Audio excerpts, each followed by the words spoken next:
This is Reworking Work, a video series from Quartz where we go deep with senior executives on the inner workings of their companies. Today's guest, Kwasi Mitchell, the Chief Purpose Officer of Deloitte. Hi peeps, welcome to Reworking Work. I'm so excited to have Kwasi Mitchell from Deloitte joining us today. Kwasi, thanks for coming. Thank you so much for the invite, Hannah. Really happy to be here and share my experience as the Chief Purpose Officer for our US firm. Yeah, let's start there. Introduce yourself. Tell us a little bit about this Chief Purpose Officer. It is the best role that I never knew I would possibly have. So my role in many respects is to focus on all things within the firm for our key commitments around sustainability, equity, and trust. And so my mandate is quite broad as a result of that. I get to lead things such as our D&I efforts. I get to lead things such as our corporate sustainability efforts. I get to focus our people with respect to all things on a social responsibility and impact perspective. And lastly, I get to engage great clients and members of our communities on issues of note that we really want to have a meaningful impact on as a firm. Yeah, and I really want to dig into this purpose, right? So maybe just for context, and people who work in other companies, whether they're small to large, who do you work with internally, right? Because you're saying you lead DEI, you've got corporate sustainability. Are there other roles that people might be more familiar with that you partner with frequently? Yeah, when I think about some of collaborators that I spend time with external to the firm, Anna, it's generally a lot of people who are responsible for all things ESG. Right. So it's generally leaders that are focused on the different aspects of ESG.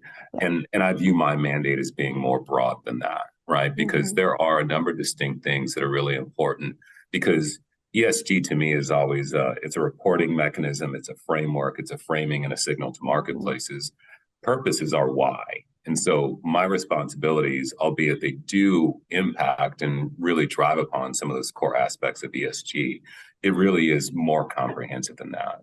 So internal to our firm, not only do I work with our Chief Human Resources Officer, I also work with our leaders who are focused on things akin to how we activate and show up in our local offices with our people on a daily basis.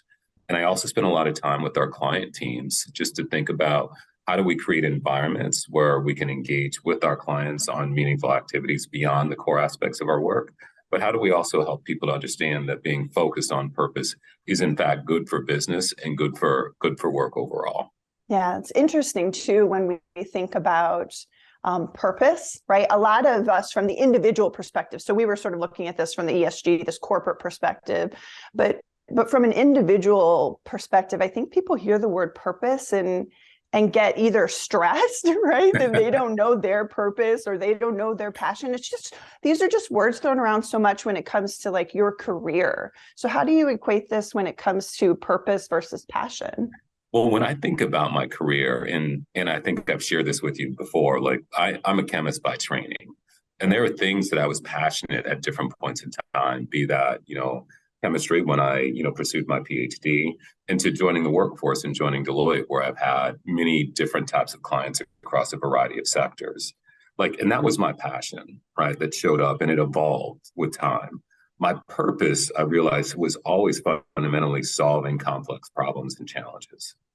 And really being able to focus all of my efforts right now on helping other people find their purpose and living our corporate purpose on a daily basis, there is no more complex challenge than that I could possibly envision.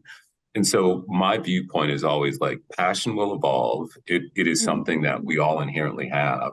And so we really should challenge people to think about one step beyond those passions and like what is driving them. And that to me is a person's purpose. Oh, I love that. Let's look at this from almost like a nesting doll perspective. It's our favorite thing to do at Quartz at Work, right? We look at things from a company perspective, a leader perspective, and then we're going to come back to those individuals, right? But from a company perspective, what does having clarity of purpose help the operational side of things? That's where I think we get jammed up, is in the actual execution. So how do those two things connect? Yeah, it's a great question because, we've always talked about our purpose as a firm as making an impact that matters. And we think about that from our clients, our people, and society more broadly. And really here within our US firm, we've been even more explicit on the areas that we want to focus on. So for me, purpose is, it's really like, it's that North Star that has you focused on the things of most impact to you as an organization, rather than engaging in everything. And an example of that, Anna, last year we announced a 10-year social impact ambition, where we said that we would, over the course of 10 years, give away $1.5 billion in either hard dollar donations or pro bono services in three distinct areas. Education and workforce development, because we have to create the workforce of the future. It's something that's really important to us as the largest professional services firm on the planet, and really the meaningful way that we can give back to society. We're heavily focused on health equity, right? And the driver behind that was not only just the impact of the pandemic, but really looking at all of the disparities that we could apply our skill sets to in a meaningful fashion. And then lastly, we really got into this point of, how do we think about financial inclusion, right? Because if you think about our history as an organization, people think of us as accountants, right? And employing CPAs globally for over 175 years. So that trust and transparency that we've applied to financial markets and taking those skill sets to apply to aspects such as financial inclusion is key. So we've used that as kind of like that narrowing vision of where we want to develop and engage in the future in this particular area, in a way that has us in a distinct swim lane and poised really to have outsized impact in those areas, rather than trying to be everything for everyone. And we've talked a little bit about this, Kwasi, you and I one-on-one, but my hope is that we have organizations fired up after hearing this. So I want them to rework their own work, right? So for me, when I look at the company level, we sort of talked about those big rocks for you and how purpose integrates. What about at the values level, right? Because, we want to give people something that they can connect to, and then maybe even tie in behaviors that help them live that out. Is that part of the work that Deloitte has done? Yeah, I would say when I think about values is, there's two things that play out with respect to the way that I've thought about that as a firm. One is educating our employees on our values, right? Because if you think about, for most organizations, over the last 2 to 3 years, they've fundamentally shifted their entire workforce, right? And we would sit back and we would have conversations as an organization on like, hey, based upon this challenge that we're having, or we're hearing this chatter from our broader, like our people, don't they understand that we've always done these types of things as an organization? And the answer is no, right? Because you have people now who only have a year to 2 years, at most 3 years, with organizations that have been growing throughout the pandemic. And you sit back and you look, and many of those people haven't experienced our values in the way that those of us, for example, like myself, who've spent 15 to 16 years with this firm. So we need to remind people of our values through our purpose efforts, because we should not take for granted that they all understand them. The other thing that we really need to do as part of this dialogue is equip people such that they can live their purpose on a daily basis. Right, because I always feel that if we have a situation where we provided, access to trainings, to tools, to meaningful conversations, so that people can go on that exploration in and of themselves and figure out what are the things that they can truly articulate their skills, their purpose, and really where they want to drive their career and how it aligns to the organization's purpose. That's where you want to get to. And I think is really key for people who have roles similar to mine and other leaders to help draw up with respect to their employee and people population overall. Are the tenets of a purpose strategy, or at least your purpose strategy, tied to those values? Are they different, or are they the same? Tied to them, and they're the same, right? When we talk about the areas of focus for us, let's say equity, for example. I mean, we've been focused on equity for over 30 years, right? In the early 90s, we started to really zero in on how do we continue to advance and promote women within the workforce, before many other conversations on what equity means. And we try to continue to drive that moving forward. So we talk about shared values, our shared values, and those commitments that I have been speaking about are by and large the same. And my favorite one of our shared values is taking care of each other, right? And that to me is what our equity activities are all about when we talk about things such as diversity, equity, and inclusion. Yeah. Speaking of taking care of each other, let's take this down from the company level to the leader level, right? I look at leadership a lot like parenting. It's one of the hardest jobs, and we don't get a lot of praise, and we don't get a lot of training on how we're supposed to do this, how to be a good parent, how to be a leader. Maybe we attended one thing or we read one book. When we look at the way that, or the role that leaders play in this, how has Deloitte supported the leaders to actually put this into action on the ground every day? Yeah, I think the key thing is being as transparent as possible. And transparency to me means two things. One is defining goals and behaviors that you're trying to drive, and ultimately reporting out on them, right? And so many of us have been doing some work in different areas of the kind of the universe of purpose. It's always been hard. Like you've had people who've been willing and wanting to engage. We just haven't made it transparent down to here's the behavior I would like for you to exhibit on a daily basis. Like I want you, to act as an ally for people on your teams and throughout this organization who have a different background and upbringing than yourself. It's a tactical thing for people to do. We can give you training and the tools as what allyship means, and then we embed that in our organization. Or conversely, we think about it from the standpoint of we want to show up in our communities with our clients and other organizations to attack some of the most systemic challenges that we have in society today. And here's the areas that we're focused on. That's something that our people can act upon and they can start to see as being real and tangible. And then ultimately, after we've defined those types of behaviors, after we've defined those specific initiatives, it then becomes we need to report out on them annually so that people understand and can hold us accountable for our activities. And so for me, it's really bringing those two things together that has been the key linchpin for really driving progress in some of these areas. Yeah, and I think you hit it, Kwasi. Like we're asking people that have very diverse backgrounds to come in, and even the example that you shared, taking care of each other. If I come from a home and a very loving home, that's going to be very different than if I grew up in a home where my parents were not around, right? Like that, taking care of each other. What does that mean? So describing that, I think that's a key part, the storytelling that needs to take hold around this. And so I if think I take it, go ahead, Kwasi. Oh, please forgive me. I was going to say, and I think the storytelling is the thing that most organizations struggle with. Yeah. When I talk to my peers across other organizations, it's always you're thinking about how do you tell that story in such a way that it resonates with your people, and it also has an understanding on the impact of the business outcomes that being focused on these areas drive as well, because they are one and the same. Because in many times people think of the storytelling of they will hear an individual story of a person or an organization that we engage with. They don't hear the other story aspects of the story of how, because we engage in these activities, it's improving retention of our workforce overall. Right. Because we engage in these activities, we are connected through nonprofits in our communities and really become a force within those communities and a desired employer of choice. And those are the types of stories that I think that we really haven't refined just yet, and all organizations need to really address in the future. Yeah, agreed.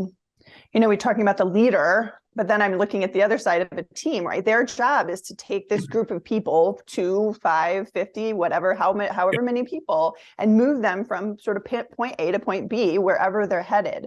How does purpose play into the team, right? We're talking about now we're shoving them in this big petri dish together. They don't even get to think about their own purpose. We're thinking about a collective purpose. Exactly. Collective purpose for my team. And that's where I think that's where the magic kind of happens, right? Because in many respects, it's that squishiness between a person's personal purpose and the organization's purpose that a team really needs to embody. And so what I've frequently articulated to people is that I think that many people fail as teams to really center people on a definitive outcome that they should be working on collectively together. And as an example, I will say, I might hear from some of our people, hey, I'm a technologist. I'm working on this IT implementation with this Fortune 1000 bank. And that's the end of their story, right? They don't tell the story of like, their work leads to secure transactions for a mother to go out and purchase, right? Like books for her children to go to school. They don't articulate that their work allows for financing options or capabilities for some father to buy his oldest their first car, right? And all of those things that are fundamentally meaningful from the standpoint of, it's not that you just do this, like we are enabling our clients, we are enabling distinct items to take place that have a broader impact on people's lives in a meaningful way than I think we really recognize on a day-to-day basis.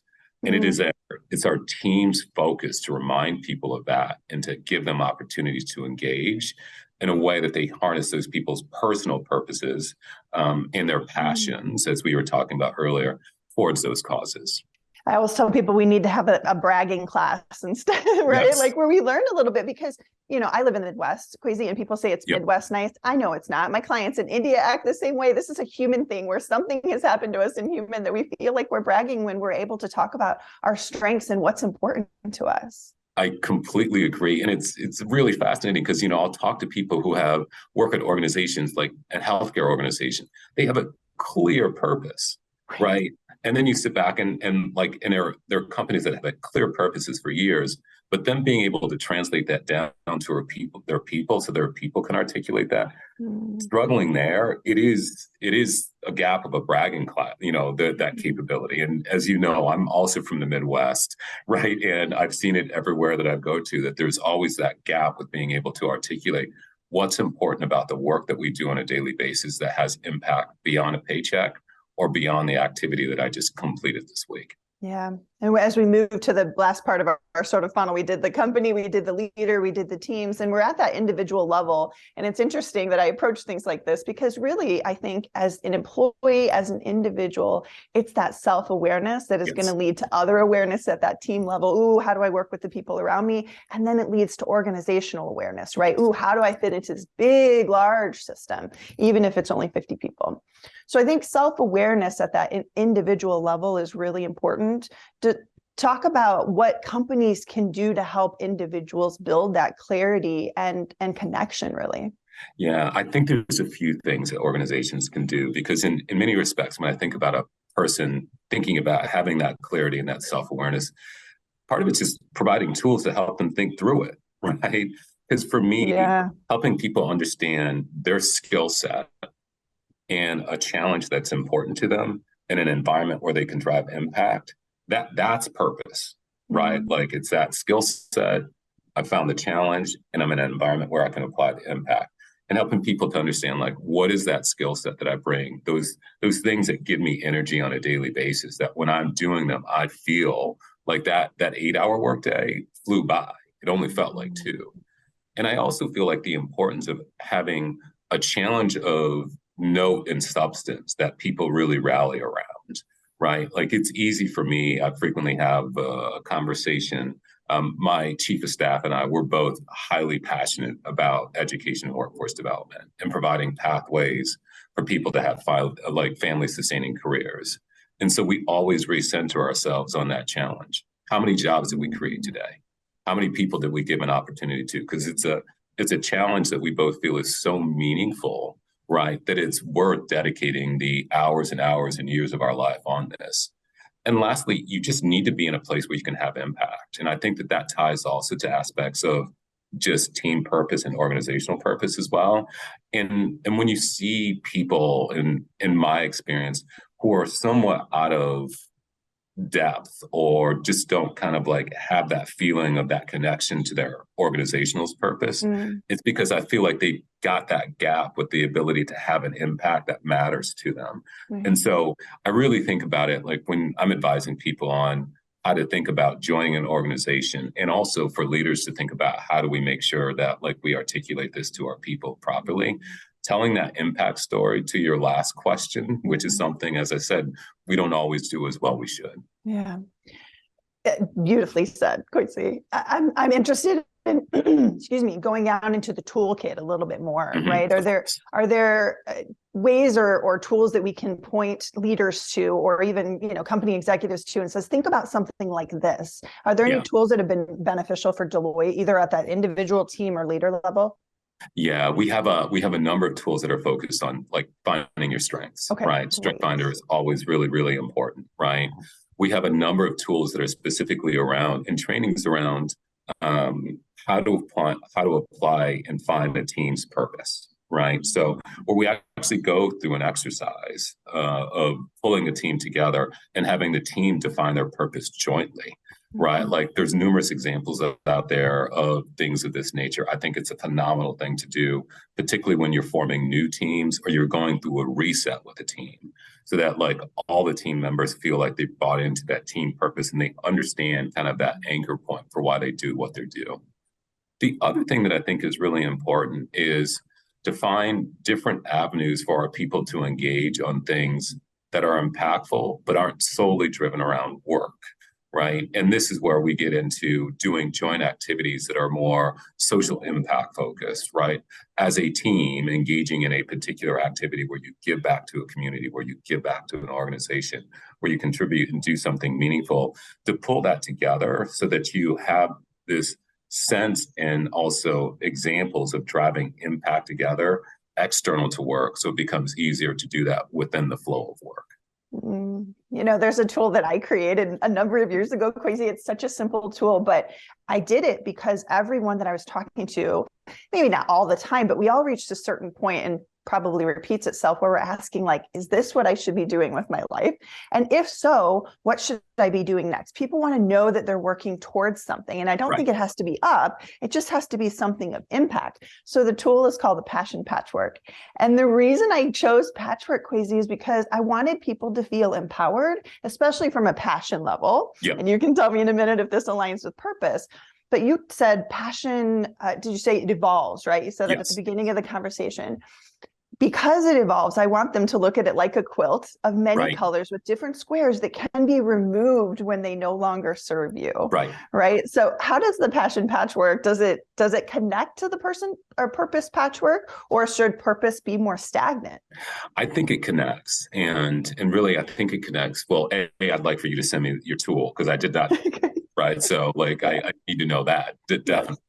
But I also think that it connects because there's certain things like all things are an evolution, right? And if you think about purpose and the way I explain it to people, it is continuing to have an impact on larger and larger scale, right? And because that's what a leader should aspire to, Anna, right? Is that, as one point in time in your career, you have a sphere of influence that might be 50 people.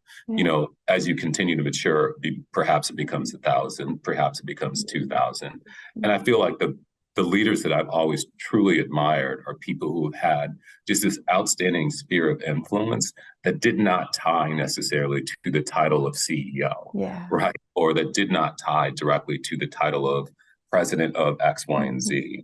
And so for me, as you think about that particular patchwork and how it all comes together, there's different layers of influence and things that will not serve you in the past, but need to serve you in the future. And it's a building and it's an evolution. Agreed. So let's do one more piece of advice. And you can pick which group you want to give the advice to, the company level, the leader level, the team, or the employee. What do you need to tell them about purpose?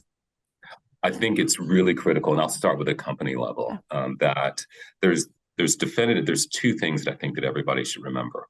One is that you have to embed purpose in your business strategy, right? Like we've seen this from a variety of different studies that we've conducted historically, particularly our 2020 and 2021 Global Marketing Trends Report. It shows that purpose-driven companies that have embedded some aspect of purpose and accountability into their business plan, they grow 3 times faster, right?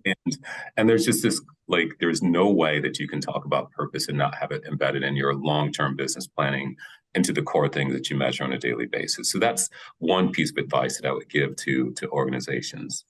The other piece of advice that I would give to organizations is that as we think about aspects of purpose and building it into the flow of work for our people, make sure that it's all encompassing, right? And by that, I mean, it has to be built into your job description. It has to be built into the different aspects of like your training. It has to be built into your evaluation processes.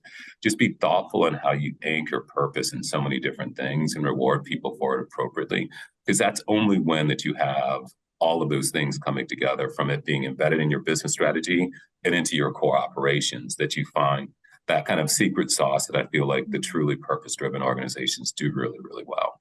It's so important. And I love that you poked at the companies because look, I talk to a lot of individuals and I say, despite your circumstances or your surroundings, you get to make a choice. You choose to work there, right? For better or worse, you choose to work there. And so you might as well make the best of it.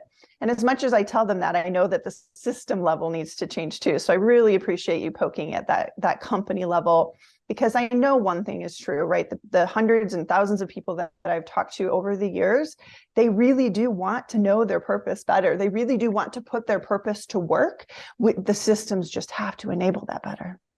And it's a difficult thing to do, right? And Anna, you've seen this. Like, I mean, we've built organizational systems like based upon, how many decades to hundreds of years of distinct practices that now we're trying to unwind more and more with this center focused on how do we embed all aspects of purpose into an organizations, and that shift from shareholder primacy to stakeholder primacy. And also fundamentally, like the focus of so many organizations, like, I mean, we're the largest professional services firm on the planet, right? Like we have a lot of processes. It's designed to deal with a lot of people that necessarily equity and purpose weren't built into like from day one.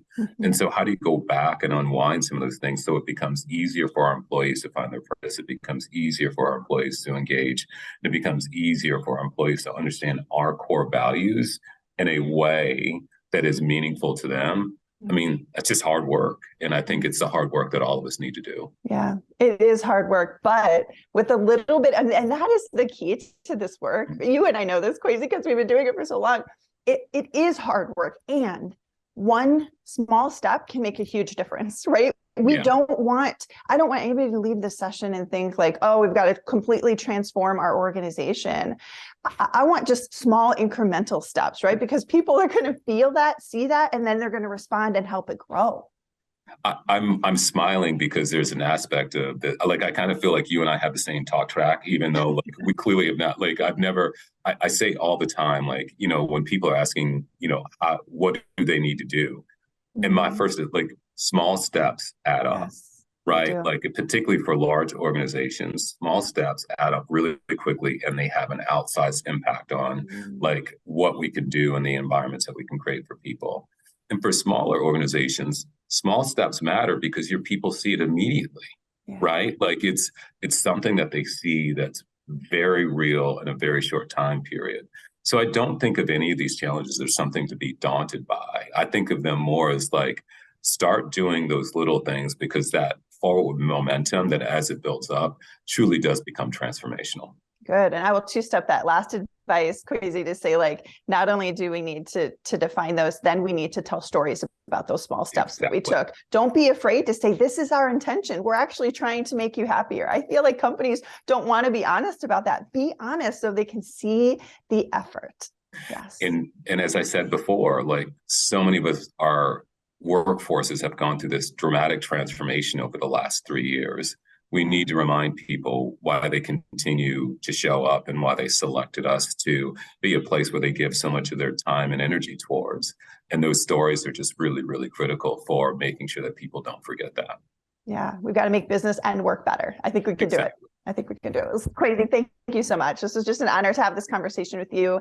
And I really can't wait to see the trickles of purpose that go into these other organizations or even into the individuals that they can take wherever they go. So thank you for your time. No problem. I am going to hold you accountable, though. I would love to see Purpose Patchwork, the tool that you got it. So I'm looking forward to it. Thank you for joining Reworking Work.